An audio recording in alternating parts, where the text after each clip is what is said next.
It's a daunting task before me to tell you what it is to live life with a child with autism.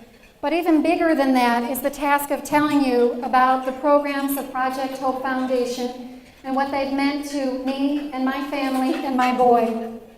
And to leave you with a true sense of what you've done by being here with us tonight. So I thought I would share my experience with you through some words and some photographs. This is me and my husband Rick at the first hour of my second son Jack's life. This is a really easy picture for me to share with you. We look happy, confident, and he looks peaceful. As I was scanning through photos, deciding what to share with you this evening, I noticed that for the first year of Jack's life, every member of my family looks this way. We look on track, on course, and pretty much your typical family doing typical family things.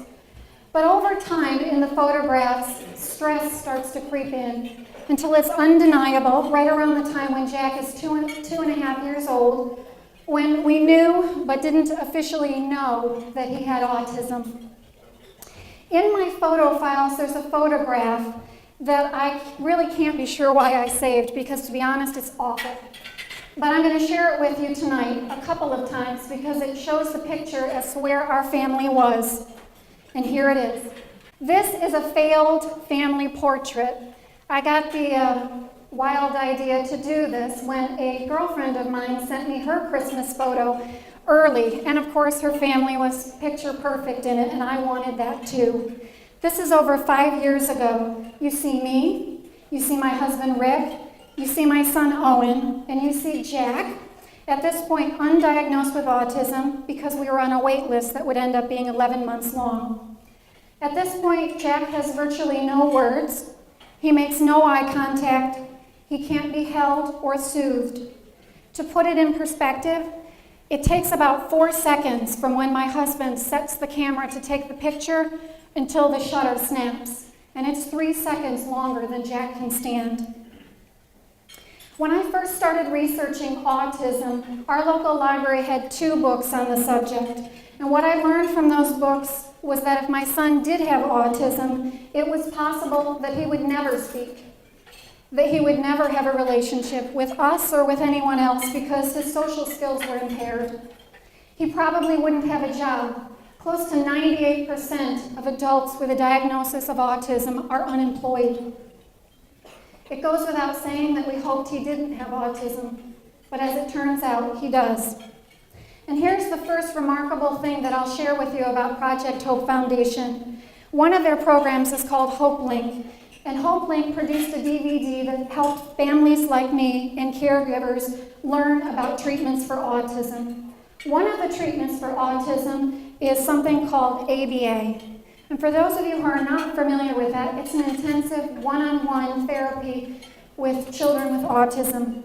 And it was a very important find for my family.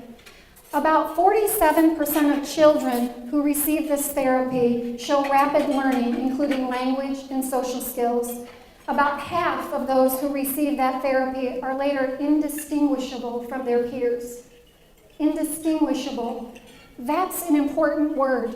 That means that if my son got that therapy, he had about a 50% chance of being like your children. Now you think, what would that mean to you to have that possibility? What would you be willing to do to get that therapy for your child? I bet you'd do just about anything, and we did too. These are pictures of our first ABA team. At the time that Jack began therapy, Project Hope Foundation hadn't launched their Hope Reach program of ABA therapy. Jack's team worked with a for-profit organization headquartered several thousand miles away.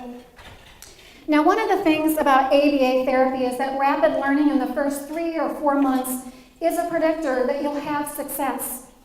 I watched for that very closely. You see, we only had enough funds to give Jack that therapy with that provider for about 4 months. Our insurance, like most insurance, didn't cover this therapy. We were lucky we had savings, and Jack responded. Now I want to put this in perspective. Before ABA therapy, Jack had speech therapy twice a week, and I just pulled out a couple of his goals. Make eye contact 3 or 4 times in a session. Imitate animal sounds when given a visual cue. In 5 months of speech therapy 2 times a week, Jack never achieved a single one of those goals. With ABA, we got more than animal sounds. We got words. Now imagine knowing that kind of progress and knowing you only had the funds to go 4 months. We borrowed money in order to keep going. I asked my family and friends to donate funds towards Jack's therapy. And I can tell you that was one of the darkest times in my life, to ask others to do what I felt we should do ourselves. And looking back, I say, where did I get the nerve to do that? Well, I'll tell you, 50% of the kids who get this therapy will talk, will have friends, will one day hold a job. For those of you who have seen this kind of thing, in the back of magazines sometimes, you'll see 2 very similar pictures, and you have to determine what's different between them. So what you see on one side is members of our ABA therapist team from the start of Jack's therapy until about May of 2007. This is with the other organization. The other picture is our team in June of 2007 when Project Hope Foundation founded their Hope Reach program of ABA therapy. Does anyone see the difference? It's about half price. So I joke about this, but that is a huge difference. How can there be such a difference between 2 organizations? Well, I'll tell you, because people like you give generously to Project Hope Foundation so that parents like me can stretch our resources a little bit further, a little bit longer. Thank you for helping make my son's progress possible. Now, while ABA was very important and critical to Jack's success, so was having an education alongside typical students. I want to thank members of Advent United Methodist Church for giving Hope Academy a home. Hope Academy is the school that let my son Jack learn alongside other children, some with and some without autism. Jack had the unique experience of attending Hope Academy 3 days a week, while at the same time attending another mainstream preschool the other 2 days a week. In both schools, he had a full-time therapist coaching him through the morning. Both classrooms, he was the only child with autism, but that's where the similarities really ended.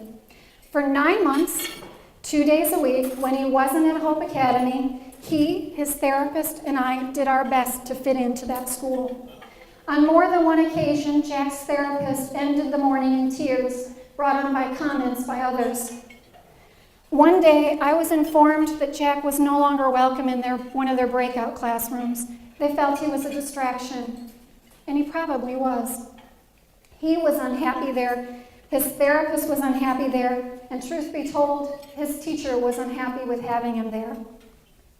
This is Jack and his first teacher in his first preschool class at Hope Academy. Now I ask you, does she seem unhappy with having him there? This is Jack preparing for his first holiday program at Hope Academy. I ask you, does he look happy to you? Jack's brother, Owen, is also a student at Hope Academy. Now take a look at the little boy, Owen, being held by his dad there in red. You can see from this picture that autism doesn't just affect the one with the diagnosis. If there were a thought bubble, a little cartoon bubble over Owen's head, what do you suppose it would say in this picture? I don't really like to think about it. What's the matter with Jack? Why is he getting all the attention? So one of our worries was, how do we give Owen a normal childhood? That really wasn't all that easy to achieve. You see, Owen's friends who had brothers and sisters didn't behave like Jack. They didn't have therapists in their home. And we didn't know how to explain those differences to him. And then we enrolled Owen in Hope Academy's kindergarten class, and we didn't need to. Overnight, Owen's life became a little more normal. He had friends with siblings similar to his, and he saw other students in his classrooms with therapists and who had a diagnosis of autism. My boys are only 13 months apart, so lots of times when we're out, people will ask us, are they twins? And little do they know how different they really are. And they usually then say, well, it's great they're close in age. They'll enjoy each other's company and be good friends as they grow up. But I can tell you that I never really believed that would happen. Well, here they are together now. It's no accident this picture was taken of them while at school, celebrating a Thanksgiving lunch together at Hope Academy. More than half of Hope Academy's operating budget is achieved through donations and grants, through the generosity of your gifts. Thank you for giving my typical son the chance to be normal. I'm going to show you another picture of togetherness. This is a picture from Rick and my wedding reception, taken by my best friend, and it's my favorite wedding photo. We are so happy and so close. Well, take a look at the couple in this photo. In this picture, we're about 14 years into our marriage, and I can tell you, we aren't doing so well. The thing is, we aren't alone, even though we feel like it. As many as 92% of the marriages between parents of a child with autism ends in divorce. So I want to show you something that my husband showed me, but before I share it, let me put it in perspective for you. I'm not a very sentimental person. We had a professional photographer at our wedding who took pictures, but I never had them turned into prints. And I'm in a running dialogue about whether I should get rid of my wedding gown, because it takes up a lot of room in my closet. On the other hand, my husband Rick is sentimental. He finds meaning in these kinds of things. He saves cards from our kids, and in his home office, he's got a file drawer with photos from when we were dating. In fact, you can trace the history of our relationship through the items in that drawer. A few weeks ago, Rick said to me, I want to show you something. He pulled open that drawer, and it's pretty clear to me that there's a gap in the record of our history. There are no funny cards. There are no silly photos between us. We were in crisis dealing with autism. But right on top of all that history is a card, virtually the only thing that marks nearly half a decade of our marriage lost to autism. This is a card from Lisa Lane, co-director of Hope Academy, to my husband. It's not a love letter.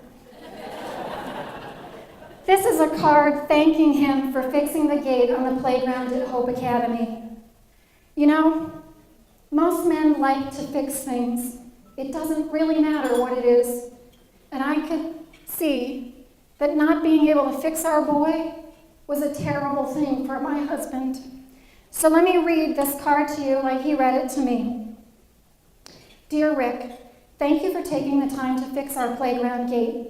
We know weekend time is precious and appreciate your willingness to spend part of your Saturday in service. Our teachers are grateful to have a secure playground once again. We are thoroughly enjoying Jack at Hope. I am his music teacher on Tuesdays. Yesterday, he participated on his own throughout the bear hunt game. He smiled and laughed. He even answered a question by himself. Thank you for sharing him with me. And Rick said to me, I read that over and over. Those last few sentences really kept me going. That seemingly small opportunity to fix something filled an important need for my husband. This year, we will celebrate 20 years of marriage, beating the terrible odds to which so many of our peers succumb. So I want to show you one final picture. It's a picture from last year's Christmas card. This picture tells you where we are today. You can see the state of our family, our marriage, these brothers, our boys. You can tell the progress of our boy Jack. You see, today, our boy is considered to be in the 47% of children with autism who are indistinguishable from their peers. He talks, he has friends, and someday, I trust, he'll hold a job. Now that you've seen my family's pictures, you'll recognize us tonight as you enjoy the rest of the evening, and tomorrow when you see us at the tournament, and I hope when our paths cross again. I want you to remember us, and to remember that when you contributed to this event, made a donation to the school, bought a sign for the golf cart, and bid on an auction item, you made this picture possible for my family and for hundreds of other families whose lives are forever changed by the work of Project Hope Foundation. Thank you for making this picture possible.